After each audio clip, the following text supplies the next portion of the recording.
Hey everyone, it's Strange Michael. I hope you're doing well today. I want to tell you a couple of things, but first and foremost, as you can tell from the title and the new location, I'll get to that in just a moment. Nothing serious, nothing bad. We are going to do the ranking for the Hellraiser movies. Of course, I have the whole franchise almost here, except for the new Hulu release on Hulu, the 2022 reboot, not remake, reboot.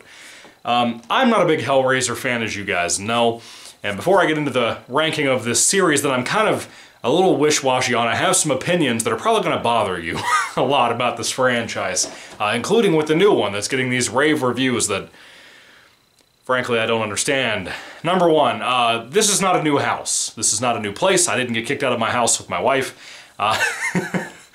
I was trying to figure out a new place that would be more comfortable, more suitable for my different times that I record. I mostly do my recording at nighttime, as many of you probably know. And my wife is getting back to kind of a weird schedule with her work, so she's kind of there during the day, there during the night. It kind of jumps around a little bit. I work second shift pretty consistently, so does she, but her office hours are a little weird. Anyway, I'm trying to figure out a good time of when I could consistently have a place that, number one, sounds good for recording videos. I used to record up in our finished attic on the kind of spare bedroom up there, and I can't really get a good sound up there. For whatever reason, the acoustics don't really work. This room is a little bit weird. You know, I have the other room with the brick wall. It's kind of our living room. I like that a lot. It's not really as noisy as this room would be during the daytime, for example, because we have cars that drive up and down the street all day long. We're kind of on a busy road. And even at nighttime right now, for example, you'll probably hear people zooming by. If you hear kind of air whooshing, I don't know if it'll pick up on the camera or not, but you might hear it. So that's probably going to be cars driving up and down the road. I figure I could test it in this video. It's probably not the right video to do it, but I tested it for a little bit. I tested it the other night, and it kind of sounds okay. Depending on what it sounds like, I might end up making this my straight-up regular recording room. And it's kind of a rec room type of thing. It's about the size of my original room I had when I was first doing my main channel, Michael Goosebumps Fan. I kind of like it. It sounds about the same. The videos, the quality of the videos sound about the same. So depending on what you think about it, put your thoughts and comments down below. I would love to hear what you guys have to say about this new location. I know the position of the light, for example, is right above me, and one of the lights is yellow, one is kind of whitish. So my face looks like miscolored. Half the room is bright, white half is kind of yellow according to my little viewfinder thing on the camera. And also, with the light position, my eyes literally look like raccoon eyes, just big old black circles around them. If I could get another lamp or something across from here, I could probably make myself a little bit purtier, but for now, I don't really care about that. You guys might, but I kind of don't. Anyway, so let's get to the Hellraiser movie ranking. Of course, there are 11 of these movies. That includes the new Hulu movie. And again, I'm kind of a mixed fan of this franchise. I don't really know exactly where I stand with it. I really like the films that I really like. But even those typically, except for the one big one for me, are typically kind of flawed. Most of them have flaws, and some of them get at points that they're just not my taste, about halfway through the list. And then some of them I think are just heavily misused. Some are well made, but heavily misused. That's typically the issue with this franchise. And then you have some that are just bad. They can be well made and be bad, in concept and everything. And again, there's some that people hold in very high regard, like the original two films that you'll see in my list when I get there, how different my opinions are compared to a lot of Hellraiser fans, especially being somebody who did not grow up on these movies. I've only seen most of these films, I would say, about once all the way through. The original two I've seen about 2 more times, so roughly 3 times in total per movie. But the rest of the franchise after those first 2, I've seen maybe once or twice. Mostly twice, because I saw like the first 8 or the first 9 for the first time years ago, like almost 10 years ago. It's been a while, like 8 years. Anyway, let's get around to the bottom of my list, what I consider to be the absolute worst film in the franchise. I don't think this will be hard for many of you to pick out, just because of, you know, it's pretty bad. My bottom of the list is number 9, Hellraiser Revelations. That should be no surprise. This film has a couple of cool things, but man, it's a bad movie. It sucks in so many ways. It has so many problems. It's one of those things like Halloween 5 that just gets so much wrong. It gets so much wrong about everything from the character of Michael, in this case Hellraiser, Pinhead, Hell Priest, whatever you want to call him, The casting of him is the first time ever Doug Bradley didn't play him. It's awful. It feels like a low-budget film. From what I remember, I think people said they shot this in like a couple of weeks. Maybe a couple of, like over a weekend, something like that. It's extremely low budget. Some of the practical effects aren't the worst thing ever, but man, a lot of it is really, really a mishap. It's a bad movie. I did a whole review on all of the films individually, by the way, in case you want to check that out, so there you go. I'm going to kind of just cast this one to the side. Moving along to my next pick. My next pick, many of these films, by the way, 6 of them, from number 3 all the way up to this current pick, are in this box set here. This is 6 movies, and by the way, I bought most of these films on my honeymoon back 2 years ago. I didn't rewatch them at the time, I just kind of wanted to own them. I bought the Scarlet Gospels book from Clive Barker, which, by the way, I think Hellbound Heart, which is Clive Barker's book this whole series even started with, his 30 years later sequel, Scarlet Gospels, I think it was 2015 when that came out, before Hellraiser Judgment. And then the short story, novella, whatever, that came after Scarlet Gospels called The Toll, that Clive Barker worked side by side on story with another guy. All of those, in my opinion, especially Scarlet Gospels, is better than most of this franchise. Now, the Hellbound Heart's a little wish-washy. It's okay. It's a decent read, but yeah. Anyway, my number, my number 10 pick on the worst of the franchise is Hellraiser Hellworld, which is number 8, as I said, of the franchise. Not the pick on the list. Number 10 is Hellraiser Hellworld, number 8 of the franchise. This stars Lance Henriksen. It has Henry Cavill, who plays Superman, who I love deeply. I love both of those gentlemen deeply. They're both very good. They always bring something good, and they are the only good things about this movie, pretty much. The idea of this cyber video game thing online that's really not a video game. It's coming out the same time, around the same time even after, in 2005. The Doom had already been released in the 90s, and Doom was fantastic. But this is like a point-and-click game that Pinhead uses to draw people in, or Lance Henriksen does. It's stupid, it's wonky, it's weird, but it's not the worst. That doesn't mean it's good, though, just so you know. It's hard to believe that Revelations is as bad as it is, being the film that came out after Hellworld. You would think that it would be a better, more appreciable film. It's not. It's not. Hellworld is just slightly better than Revelations, but not by much. I like the look of Hellworld more than I do Revelations, which is another big plus there. Anyway, let's move on to number 9 on my pick. That's also in this box set. It's the second film in the box set. That would be Hellraiser 4, Bloodlines. This is the one in space, just in case you happen to not know that. It kind of takes place over time. It's kind of an anthology, a little bit. It's kind of 3 short stories, one taking place in modern day, one in the past, really starts in the past as a matter of fact, and one in space. It's really about a guy in the space futuristic story telling his family lineage, essentially, of the Lamartians, however you say it, family who built the Lament configuration puzzle box. That could have been a great idea. The space stuff is so dumb. I like the period piece stuff. I like Adam Scott in the flick. I like the lady playing Angelique. She's really good and pretty, but really good. Doug Bradley's here, of course, as always. He's good. Most of this stuff works. Most of it. But it's still a bad movie. Stop defending Hellraiser 4 Bloodlines. I love a lot of you Hellraiser fans out there. A lot of you came in, you watched my reviews, you supported me, and I really, really, really appreciate that. I hope you don't think otherwise. But fuck, can we stop defending this stupid movie? Yes, it has some cool practical effects. Yes, Angelique's good. Yes, I like that it ties directly to Hellraiser 3.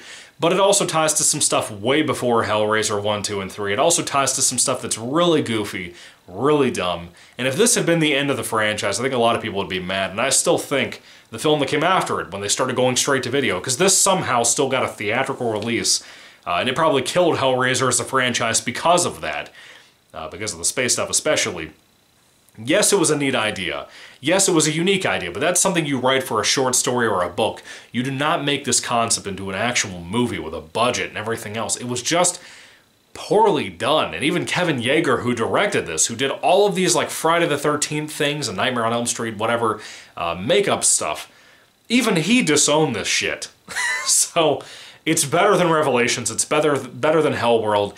It's more watchable, I will even say, than those movies. But that doesn't mean it's good. That doesn't mean it's good in my opinion. It's bad. Real bad. Anyway, let's move on to the next film in the franchise in my list. This pick is number 8 on my list. It is Hellraiser 7, Deader. And Deader is also in the set. Hellraiser Deader involves a cult storyline, it involves a detective story, journalistic investigation, but still, I liked that. I thought that was a cool concept. It fit kind of in Hellraiser as a franchise, more than something like Bloodlines, but it doesn't work. It gets too goofy. The CGI killing a lot in this film is really goofy. It has one tense moment involving a bathroom that I really like. Other than that, it's not really much of anything. Moving along to the next film, this is kind of in the place where these movies aren't really for me. These two, back-to-back, this pick and the next one, they aren't really for me, but it's different. It's more fantasy-focused, it's more gothic in a lot of ways than most of these movies. A lot of the films, after like part 2, lost their kind of steering, if you will. They kind of forgot what Hellraiser was about, and they kind of didn't need to remember that, because I like certain franchise entries in this movie series that I like better than the original 2. The original 2 are not some high-regarded thing by my own opinion. As much as I like Clive Barker, as much as I like aspects of the first 2 movies, they just don't hold up super well for me. I've never been a massive fan of these the way I'm of Halloween or Nightmare on Elm Street or Friday the 13th or anything like that. These movies just don't hold up for me. This one's going to be controversial, I think. This is going to really kick my list into gear, I think, for a lot of you, and probably piss a lot of you off. You might turn it off, you might just cuss me out and then turn it off in the comments. I don't know. My number 7 pick, which is very low on the list, I would say, but it's not a bad movie. It's not a bad movie, it's just not my kind of movie. But it's one of those things like Lord of the Rings. I appreciate how well made this is, and the film after it, but I'm just not in love with it, like a lot of you fans are. My number 7 pick is the second film in the franchise, Hellbound, Hellraiser 2, and I have a double pack here, of course. Hellbound, Hellraiser 2, it improves on the first movie in some aspects, and I think in some ways it becomes a lesser movie than what the first film is. I don't love it. I like the fantasy elements to it, that dark fantasy feel to it. That's a pretty cool, beneficial thing for the movie, and for the franchise too. When I see things like Hellraiser 3, when I see things like Inferno, which is one of my favorites of the franchise, when I see things like Hellseeker, which is basically Inferno but a little bit poorer, I really like of some of the later entries that I think we went more in the direction of. Yes, they're more personal stories in the sense of focusing on a character, being kind of a character study about sin and life and hell and death and regret, even. A lot of these later films, especially the straight-to-video films, focus on regret and just loss a lot of the time, whether it be due to your own personal stupid choices or outside forces affecting your life. I really like all that. I resonate, or those things resonate a lot more with me as a Silent Hill fan, a massive Silent Hill fan. I love a lot of these entries in this franchise for being more like that. Hellbound Hellraiser 2 is not really that. It's tying into a film about hell, about demons, and a lot of it takes place in hell for like half the movie. And that stuff's cool. It introduces some lore into that first movie. It does what a sequel should do about taking the first movie and really expanding upon it, pumping a lot into that, making you look back at the first movie and really think a few more things about it. Some of the things that are said by, for example, the Cenobites. Some things that are thought by the characters like Kirsty. There's some really good things in Hellbound Hellraiser 2, but it's just not for me. I've never been a fan of that one. Even back when I saw it for the first time, I thought it kind of sucked. Kind of like I did with the first film. I thought both were just very bland for me. Being a person who saw it in like 2010 for the first time, or 2012 or whatever it was, I've just never been obsessed with it. I've seen this movie and the first one about 3 times each, as I said earlier in the video, and it just never really clicks with me. I appreciate it. Don't get me wrong.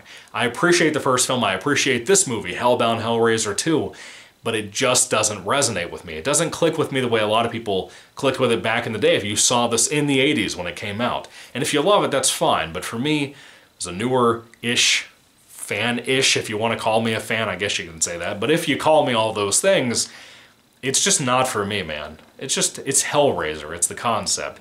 There goes a car, by the way. Can you hear that? If you can't hear that, then that's a good thing. Let me know down in the comments section down below, because I need to know for future reference.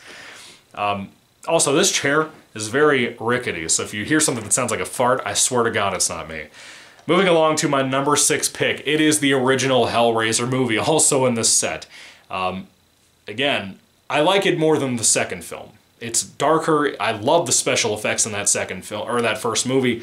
The second one has really good special effects, but the first one, dude, it's timeless. It's directed by Clive Barker himself. He adapted his own novel after all of the failures that had come out before. Like, for example, he doesn't like Rawhead Rex. I only know about Rawhead Rex because of Red Letter Media here on YouTube. Haven't seen the movie myself. It's constantly popped up on Tubi. I think ever since their video, they really brought it back in the cultural sphere for people who watch things online for movies. The original Hellraiser is a special thing to Clive Barker, to the fans of Barker like myself. It's well done. I like the changes. I think it's a better version of his book, The Hellbound Heart. I think there's a lot of things to be said about what it is, and I think it works for the most part as it is. It started off Doug Bradley as Pinhead, the Hell Priest, and he's amazing. He's carried this franchise on his poor, sore back for a very long time. And he quit back in Hellworld, you know? It's such a shame to see poor Doug Bradley not get involved in the franchise anymore because he means so much to people like myself. I think he is the best part of many of these movies. And if they're really bad, like Hellworld, he is the only good thing a lot of the time about those movies. It's a shame. Deader, great example, barely involves him, but he's really solid when he's there for like the 5 and 10 minutes they use him for a lot of these straight-to-video entries in the franchise. When he's there, he's putting in 100%, and you can tell that. This film, it has really great things about it, but again, it just doesn't mean the same to me that it means to a lot of you fans out there. It doesn't land for me. Every time I've read the book, it lands in a different way from this. This feels like a better version of the book, but I still don't like it all that much. I still think it's fine. It's just decent, it's fine. Again, the Lord of the Rings syndrome for me, I love how well made it is. I think it's mostly very well made. The special effects are incredible in this movie. That's the one thing I'd really recommend it to watch for. The drama stuff, the horror fantasy stuff that's even more in part 2 than this one, all of that's not for me. I'm not into it. It just doesn't work for me. But you can't deny, even if you're not a big fan of this franchise or this particular movie or its first sequel, you can't deny the amount of atmosphere in this movie. It's there and it's powerful. It's very powerful. It's overwhelming sometimes. It's very operatic. That's one of the biggest things I forgot to mention about Hellraiser 2. Both of these first 2 films are very opera-esque before the third one becomes basically a slasher movie. I'm more of a slasher fan. Hellraiser didn't start out as a slasher film, series, franchise, whatever. These first 2 films prove that. Depending on your tastes, are going to really dictate, I think, what you think about these first 2. For me, I'm just not into them. I'm sorry, I'm just not. That's my opinion. And that's what I'm going to stick to. Moving along to part 5 of my list, number 5 of my list. This one's going to be a little controversial because in my opinion, and after I did my review, I was very let down with this. It is Hellraiser 2022, which is the newest Hulu entry of the franchise. Disney Plus, as a matter of fact. Coke Zero is so good. That's not an advertisement, it's just me telling you about a thing I love during a thing that I don't love that much.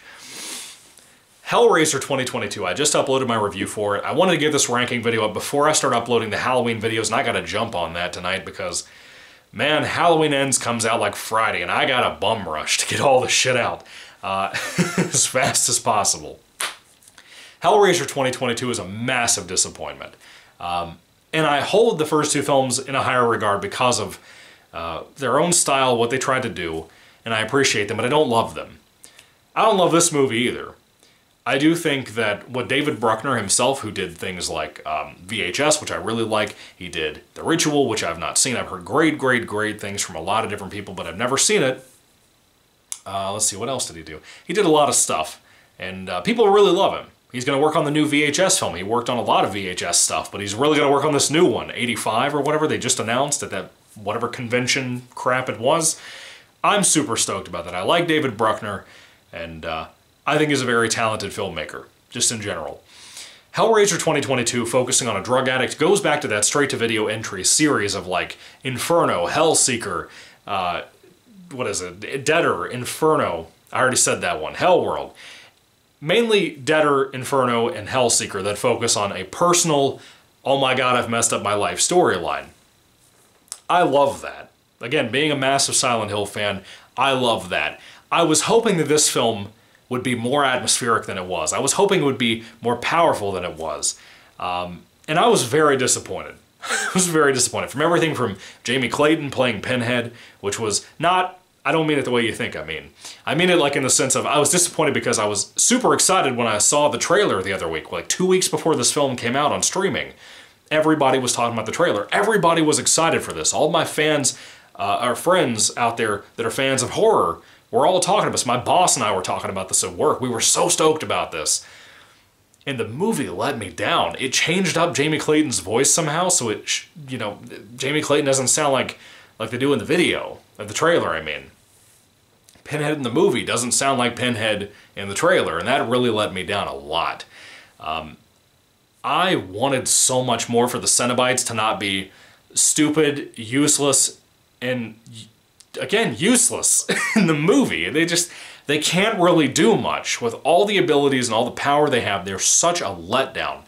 There's this drug addiction Riley kid that's so selfish. She's like 27 or 28 and still hasn't gotten her life together. She's obnoxious. That's part of the storyline. It's about regret. It's about loss. She goes on this big hunt for her brother. And I like the brother character the most. He's my favorite character in the film. And just seeing such a massive missed opportunity is such a bummer, dude. Originally, when I looked at the list, I almost, just out of spite, out of the kind of denial that I had about how weak this movie was, I almost put it at the bottom of my list. Not the bottom, but like close to the bottom. Like above Hellworld and Deader. And the more I thought about it, I'm like, you know, what would I rather rewatch? Would I rather rewatch this, that has really great Cenobites in it, just, you know, the performance of Jamie Clayton, they didn't do Jamie very well, in my opinion. In my opinion. The final product didn't treat Jamie very well.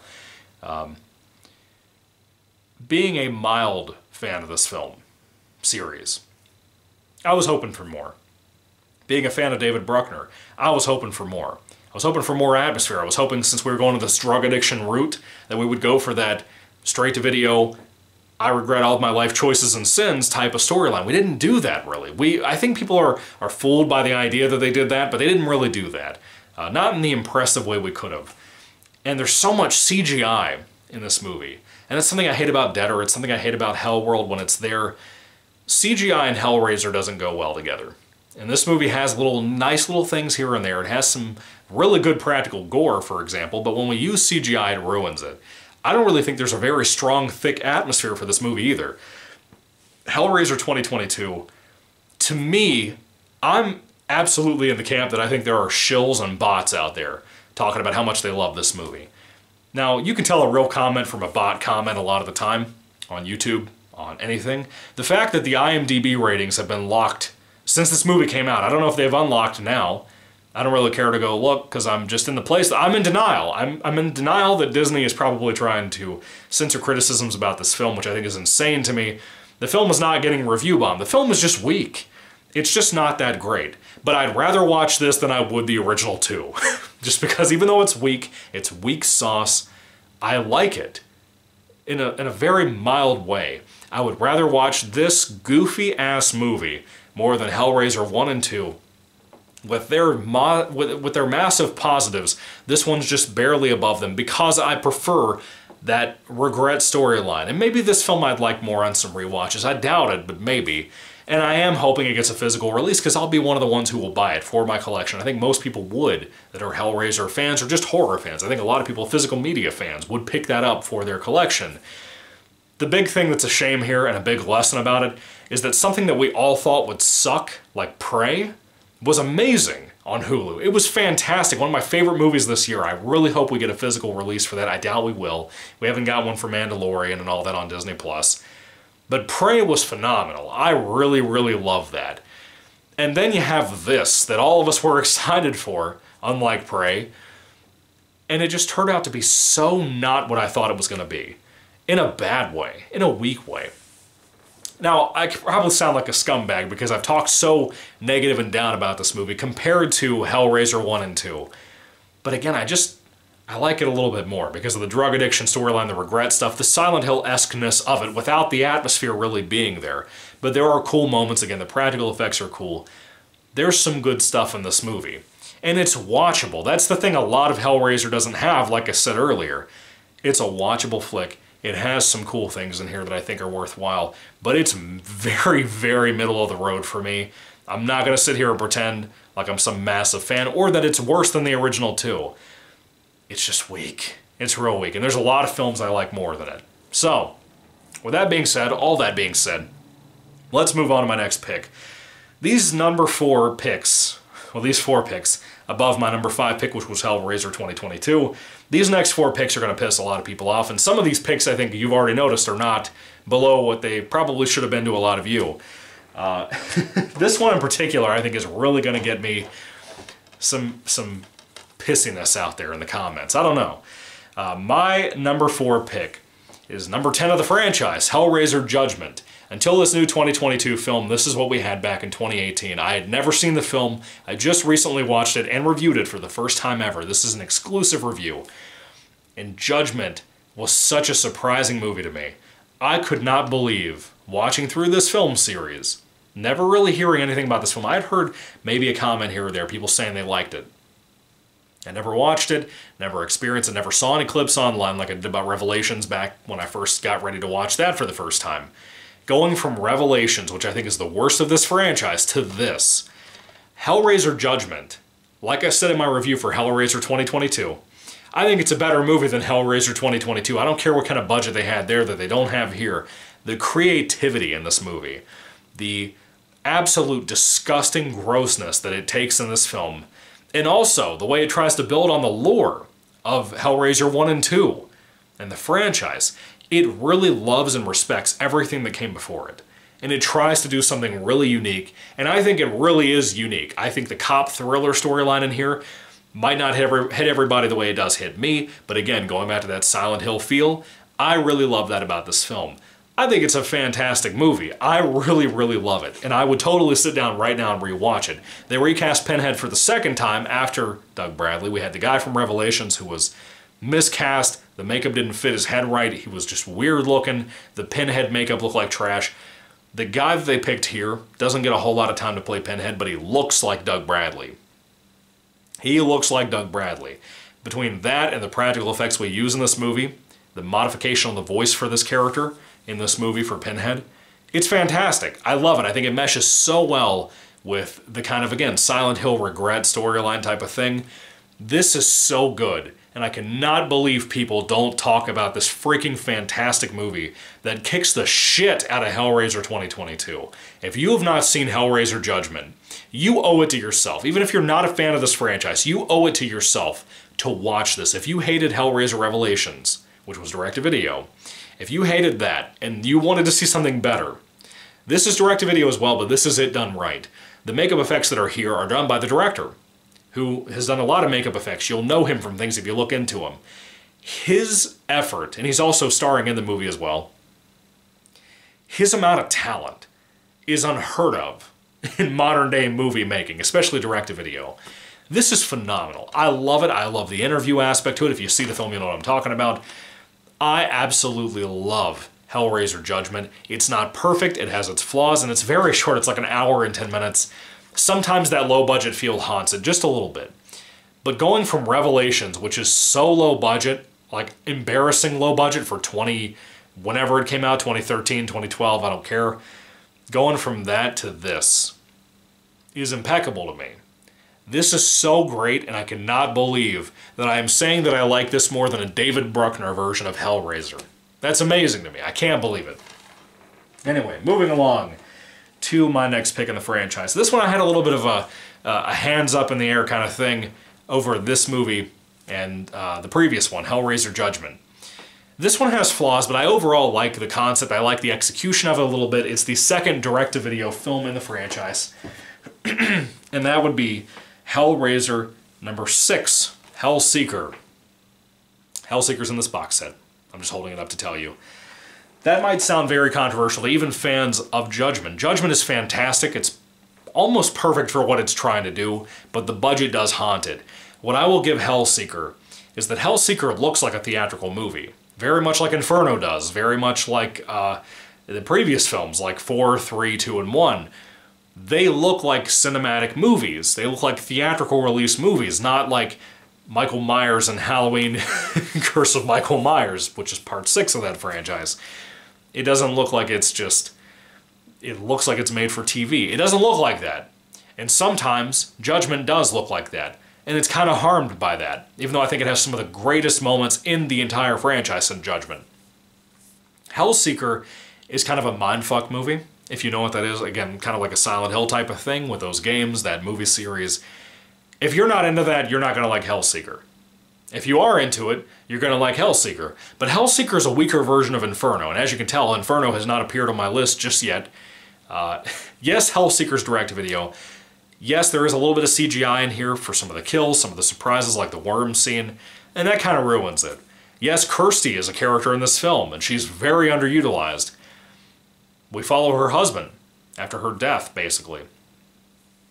All of that stuff is a little... depending on what kind of fan you are of this franchise. If you're a big fan of 1 and 2, you're going to be pissed because they misuse Kirsty. If you're not a big fan of those first two, like myself, try out Hellseeker. It's a really solid flick for the most part. I really, really like it. And I would even say I love certain aspects of it. But I think overall it's a better made movie. I think overall I really enjoy certain of the psychological aspects to it more than I do Judgment. And that, again, that low budget of Judgment, lower budget than this of Judgment, kind of haunts that movie compared to what this one gets haunted by with more of the introduction of CGI in this franchise. That harms this movie a lot. But overall, Hellseeker, it ain't great, it ain't perfect by any means, but I like it a lot. I think it's a very solid, cool little flick from this franchise. I'm kind of surprised that it's in my top 3. I didn't really go into this series expecting that when I started watching these, when I got ready to make this. I really wanted to take like a week while I was watching the Halloween films and ranking those up in my list on my phone. I really wanted to take some time to think about where Hellseeker would land on my list. And I really liked it. I liked it more on this rewatch than I did the original time I watched it, the only other time I watched it back like 8 years ago, like I said, when I first dated my wife. It was just a very different kind of experience, more than I thought it would be. But that's Hellseeker for my number 3 pick. Moving along to my number 2 pick on my list would be the final of the theatrical cuts. That would be Hellraiser 3, Hell on Earth, in this box set here. Hellraiser 3, Hell on Earth, did something that the rest of the franchise had not done because the rest of it didn't really exist aside from Part 1 and Part 2. It took the ending of Part 2 and Part 1, and it said, you know what, I think we need to go in more of a comedic route. We need to go more in a gory, even though the first two films are gross, they're gory.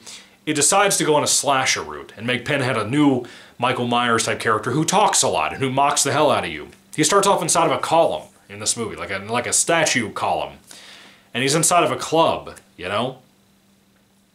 That sounds like a dumb idea, right? But it works so well. It works so well. Hellraiser 3, Hell on Earth, is fun incarnate. It's one of those things like Dream Warriors. It's one of those things like the Dream Master for me when it comes to the Nightmare on Elm Street series. It's one of those things like Halloween 2018 and Halloween Kills that I think are just outright fun, that I really enjoy. H2O, that kind of thing. If you like that kind of thing, you're missing out if you haven't seen this. Hellraiser 3, Hell on Earth, you don't need to see the previous two, just watch the movie for what it is. It's a fun, goofy, weird, sleazy, very sleazy, third movie in a franchise about hell and a demon. Or demons, but really just one demon in this film. And yeah, some of the stuff in it's really dumb. And that's what kind of holds it back. For the longest time I would have said this is probably my favorite or my second favorite, somewhere in there. And in this case it is my second favorite of the list now that I've rewatched these. Hellraiser 3 Hell on Earth is super fun. It's got some great gore, it's got some great kills. There's a massacre scene in this film involving a lot of people getting butchered. And it's fantastic. It's absolutely fantastic. It's so fun to watch. The makeup is fantastic. Doug Bradley is chewing every bit of the scenery. Yes, he does that in Part 1 and Part 2, but he does it better here than he's ever done it. It might be my personal favorite performance of Pinhead in this entire franchise by Doug Bradley. Or just Pinhead in general, Hell Priest, whatever you would like to call this character. I absolutely love the performance here by Doug Bradley. I like all the casting pretty much. I like the main girl who's like a kind of an investigative journalist type. Again, we kind of do that kind of like we did with Deader. I think Deader was doing a callback to this a little bit with that. We're kind of going that route, and I think it works so well. I think it works so well. And I can't see how people could watch this and not have a blast. Everything from the music, man, the club music, that 1980s rock and roll feel to it. It's just fantastic. But it is not better. It is not better than my absolute favorite #1 pick of the franchise. It was back in the day when I watched all these really for the first time, aside from Part 1 and Part 2. This is my personal favorite. And again, as I've said over and over again, I'm a massive Silent Hill fan. This movie, for me, is the Silent Hill movie we never got. And it's directed by Scott Derrickson, the boy who brought us The Black Phone, Sinister, so many things that you know and love, probably if you're a horror fan. And that would be Hellraiser 5, Inferno, the first to go straight to video, and I still think it's the best freaking movie of this entire franchise. It scares the shit out of me every time I watch it. There's something about the practical effects. There's barely any kind of CGI in here. There's like a CGI tongue in a couple of scenes, and everything else is just perfect makeup stuff. It is so scary. The Cenobites in here are absolutely terrifying. Yes, I will totally 100% say that absolutely 100%, this is totally a script that was a different movie that had Pinhead tacked on. I don't care what Scott Derrickson says. I don't care what the writer of the film says. I don't care what anybody involved in the whole process says. This thriller movie about a cop who's a dirty cop, a drug addict cop who cheats on his wife and all this awful shit, and he ruins his family. I love this movie and what it has to say about. And I talked with another person in my comment section, a fellow who knew me back in the day on my old channel, Michael Keichel. His name is Craig. Craig, thank you for watching, dude. We both talked in the comments section of one of my reviews, I think it was for Hellworld, just today, as I record this, about this franchise, about Christians and horror. This is one of my greatest examples I will ever use as a Christian, that I think if you're not a Christian, or if you are a Christian, you love horror, and you don't really understand why we don't get more kind of horror-centric Christian types things. This isn't really a Christian-centric thing, but when it comes to regret and the sins in your life that can ruin your life and ruin your family's life, or just your family life, it can ruin your marriage. So many awful things of what sin and Satan's power can do. If you hate that stuff, if you really like to reflect on it, really like to think about, as a Christian or anything like that, think about the kind of effect that your life can have on other people's lives and your own life and maybe even your eternal life and all of that. This movie will make you think about a lot. Not only because of the nightmarish stuff. Yes, it has like one goofy scene involving a couple of cowboys. Everybody uses that as a slash on this movie. It fits for the tone of that context of that moment, in my opinion. But the thriller stuff about this cop also searching for a young boy who's still alive because they keep finding fingers at all these murders of this boy. This boy's getting his fingers cut off, and the killer's putting him in the mouths of his other victims, or around the victims in the crime scene. And all of the horrifying, gruesome, horrific imagery in this movie, it gets to me every time I think about it, and I get chills when I watch this movie. It's my favorite. I think it's basically perfect, aside from some little tiny issues here and there that really, for me, don't count enough to be a straight-up flaw in the film. I love it. I love the look of it. I love the freaking poster, dude. This is the only one I really have its own standalone outside of a... You know, this is also in this set. It's the only one that I own like this. As much as I like Hellraiser 3 Hell on Earth, which is the first one in this box set, this is the only one out of that set that I own as a standalone because I wanted the bonus features and stuff. We really didn't get a whole lot, believe me, but if you're a massive Silent Hill fan and you like imagery that just literally, in this case, gets under your skin in this movie, you need to watch this. It's not really a Hellraiser movie, and maybe that's why I love it so much. It's one of those things, it's not really a Hellraiser movie. And yet I love it. And the fact that I'm seeing more and more people come out and say how much they love this movie, they had misjudged it, they trashed it because it was straight to video back when it came out, the fact that it hasn't aged in its look amazingly well, who cares? Just watch the movie for what it is, what it has to offer. Scott Derrickson, with the budget that he was given, does so much with this movie. And again, Hellseeker feels like kind of a weaker version of this movie that's trying to have this amazing plot twist at the end, and it kind of falls flat on that. But everything else about that flick I liked. This one gets it perfect, and it came right before it, you know?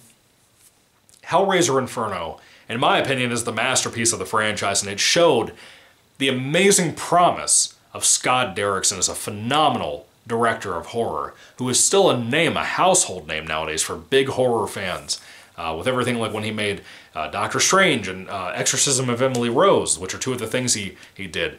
The dude brought so much to the table, and I would have loved to have seen him do the 2022 film, or be involved more so, since he and David Bruckner are going to work on this new VHS movie. That could have been so fucking cool. And if we were going to restart this series after this new 2022 film, I want Derrickson on the next one. I want him on the next one. I want him to redeem the freaking reputation that no one gives him credit for, because in my opinion, he made the best Hellraiser movie, and he should have made the new one.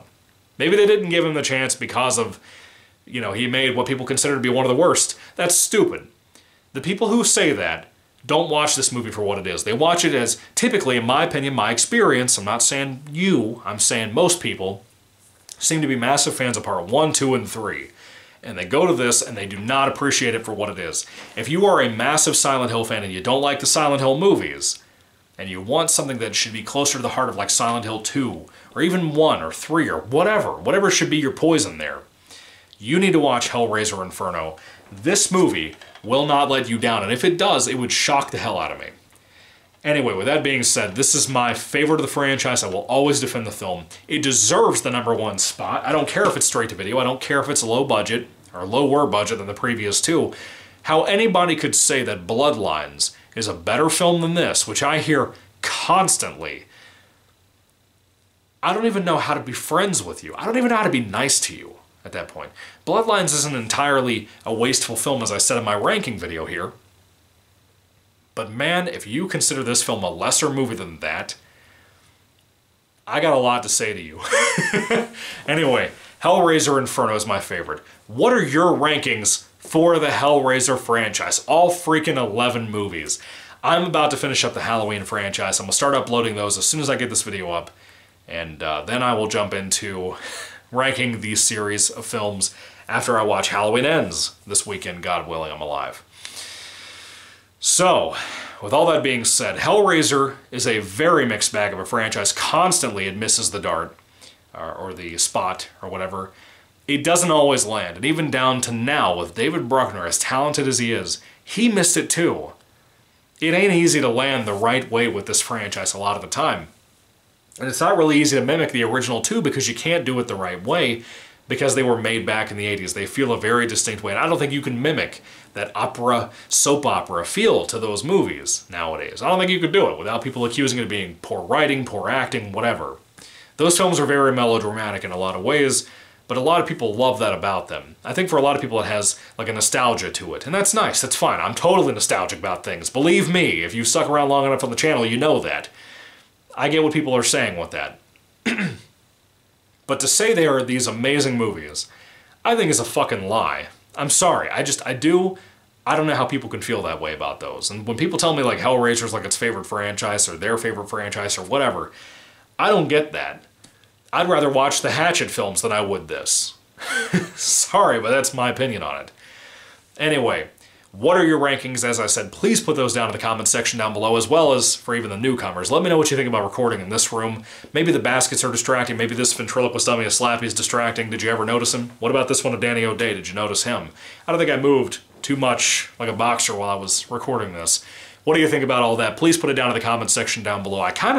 The more I recorded here, it reminded me of good old days in my old bedroom. So I kind of like this. Let me know what you think about all that. Anyway, what are your thoughts on this franchise? What do you think about the newest film, the oldest film? I'd love to hear all that down below, guys. What do you think about the books? I'd love to hear all that down below, too. And again, I'm sorry if I'm being disrespectful to a lot of people who love the older films, like the first 4 or whatever, or mainly the first 2. I hope that my list was a surprise to you. I didn't make it for that purpose, but I knew it would be to the people who would watch this. So, sorry, buddy. 11 movies. They were kind of rough to sit through. It's not like the Halloween films where I like, at least a majority of them. I love a lot of them. So, it's a different experience for me. Anyway, I would love to hear what you guys have to say down in the comment section down below. Thank you so much for watching. Thank you for sticking around as long as you did. I don't know how long this video is, but I have a feeling it's too long. It's about 3:30 in the morning, so I feel like, yeah, I'm probably right. It's probably too long. Anyway, that is my ranking for these movies. Let me know what you think down below. Thank you for watching, guys. What's your biggest surprise? What did you think was going to be my #1 pick when you started the video? What do you think is was going to be my bottom pick? I'd love to hear all that down below, too.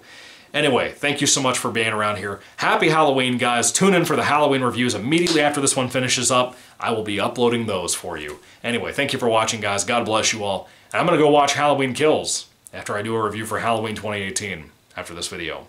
Anyway, thank you, guys. God bless you. Happy Halloween again. Goodbye.